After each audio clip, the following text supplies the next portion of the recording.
अस्सलाम वालेकुम।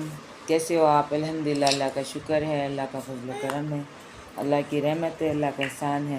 Hi friends, అందరు ఎలా ఉన్నారు? బాగున్నారా? నేను ముందు వచ్చేసాను మీ హైదరాబాదీ ముస్కాన్. అందరు ఎలా ఉన్నారు చెప్పండి. నేనంటే సూపర్, దేవుడి దయాతోని, చిన్న దేవుడి దయాతోని చాలా బాగున్నాను. ఇంకా చెప్పాలంటే ఏం లేదు, నేను హ్యాపీగా ఉన్నాను. కొంచెం హెల్త్ బాగలేదు అంతే, క్లియర్ అవుతుంది, మంచిగా అయిపోతుంది. నా కాలుకి ఇన్ఫెక్షన్ అది అది కూడా దేవుడి దయతో చాలా బాగుంది. ఇంకా ఏం లేదు, జస్ట్ వచ్చాను. అందరికీ వెరీ వెరీ గుడ్ మార్నింగ్. మా యూట్యూబ్ ఫ్యామిలీకి ప్లీజ్, హైదరాబాదీ ముస్కాన్కి please like and share and subscribe చేయండి. కావాలంటే గంటమ్మ టన్ అని కొట్టండి. గంటమ్మ ఎందుకు కొట్టాలంటే నేను ఏదైనా వీడియోస్ అరే హైదరాబాదీ ముస్కాన్ అది వీడియో వచ్చింది అని చూస్తారు.